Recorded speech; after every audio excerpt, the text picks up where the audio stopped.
गृह मंत्री अमित शाह ने पूर्णिया की जनसभा में नीतीश कुमार पर उनकी पार्टी पर कई बड़े आरोप लगाए। मेरे साथ राजीव रंजन सिंह ललन हैं, जेडीयू के राष्ट्रीय अध्यक्ष। उन्होंने कहा है कि नीतीश कुमार स्वार्थ की राजनीति करते हैं, उन्होंने धोखा दिया है बीजेपी को। कई गंभीर आरोप लगाए आपकी पार्टी पर और नीतीश कुमार पर। देखिए, नीतीश कुमार जी स्वार्थ की राजनीति नहीं करते और नीतीश कुमार जी धोखा देने की राजनीति नहीं करते। नीतीश कुमार जी 1996 में एनडीए में शामिल हुए थे और 2013 तक एनडीए में रहे, 17 वर्षों तक, और 17 सेकंड के लिए भी कोई समस्या नहीं हुई। इसलिए कि उस समय जो एनडीए का नेतृत्व कर रहे थे वो श्रद्धेय अटल जी, श्रद्धेय आडवाणी जी नेतृत्व कर रहे थे। वो अपने सहयोगियों का, अपने साथियों का सम्मान करना चाहते थे, उनके साथ उनका सद्भावपूर्ण व्यवहार रहता था। आप अपने सहयोगियों के साथ साजिश करते हैं। भारतीय जनता पार्टी आज का जो नेतृत्व है वो अपने सहयोगियों के खिलाफ षड्यंत्र करता है, अपने सहयोगियों को अपमानित करने का काम करता है, और इसलिए नीतीश कुमार जी ने एनडीए छोड़ा।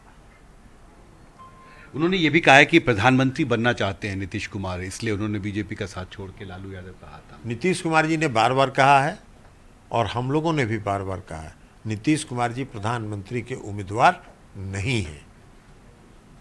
नीतीश कुमार जी सभी विपक्षी दलों को एक करके एक मंच पर लाके 2024 में भाजपा मुक्त भारत के निर्माण का सूत्रधार होना चाहते हैं, और वो सूत्रधार होंगे। वो प्रधानमंत्री पद के उम्मीदवार नहीं है और विपक्षी एकता के सूत्रधार हैं। जी, उन्होंने चारा घोटाला का भी सवाल उठाया है, भ्रष्टाचार का सवाल उठाया है। इन आरोपों को आप कैसे देखते हैं? भ्रष्टाचार के बारे में उन्होंने बताया, भ्रष्टाचार का तो नया परिभाषा तय कर रहे हो। जो भारतीय जनता पार्टी में चला गया वो सदाचारी हो गया, जो भारतीय जनता पार्टी के खिलाफ है वो भ्रष्टाचारी है। एक और आरोप भी उन्होंने नीतीश सरकार पर लगाया है जंगल राज का, और ये कहा है कि जिस तरह से हिंसक घटनाएं हो रही हैं, सवाल उठ रहे हैं जंगल राज को लेकर। कोई हिंसक घटनाएं नहीं हो रही है।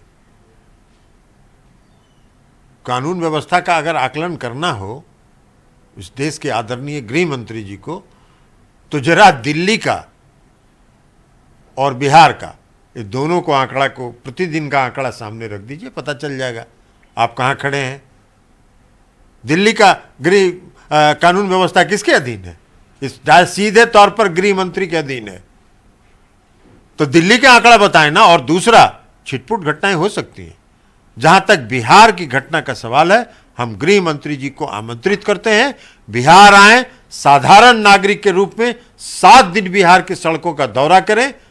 एक जगह अगर उनको रोक दे तो अब उनको पता चलेगा कि कानून व्यवस्था की क्या स्थिति।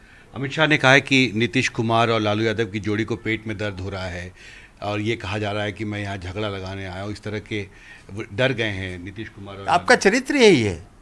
आप पूरे देश में सांप्रदायिक माहौल खराब करते हैं, आप सांप्रदायिक सद्भाव खराब करते हैं। आप इस देश में महंगाई आज चरम सीमा पर है, बेरोजगारी चरम सीमा पर है, अर्थव्यवस्था आपका चौपट है। रुपया आज हमने अखबारों में देखा, आज न्यूनतम स्तर पर डॉलर के मुकाबले पहुंच चुका है। उस पर चर्चा क्यों नहीं करते हैं?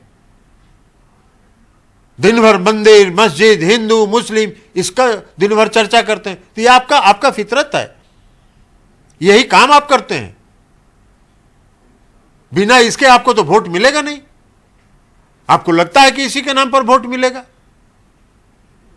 क्योंकि आप कोई काम तो किए नहीं, काम के आधार पर तो वोट मांग नहीं सकते हैं। नीतीश कुमार जी ने बिहार में विकास किया, आज तक कभी देखे हैं क्या नीतीश कुमार जी को? 17 वर्षों से बिहार के मुख्यमंत्री हैं, कभी देखा है उन्होंने कि उन्होंने किसी भावना को भड़काने का काम किया? भावना कभी नहीं भड़काते। वो तो कहते हैं कि प्रदेश में सामाजिक सद्भाव कायम रखो, प्रदेश में सांप्रदायिक सद्भाव कायम रखो और विकास की चिंता मत करो, हमारे ऊपर छोड़ दो। आप तो दिन भर सांप्रदायिक माहौल खराब करने में लगे रहते हैं, आप तो दिन भर सामाजिक माहौल खराब करने में लगे रहते हैं। तो ये आपका तो ये धंधा है, ये आप इसके बिना आपको वोट नहीं मिल सकता है।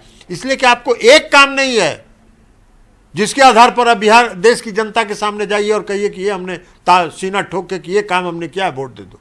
नहीं करेंगे। हमसे बात करने के लिए बहुत शुक्रिया। दिल्ली से जोसेफ के साथ हिमांशु शेखर, एनडीटीवी इंडिया।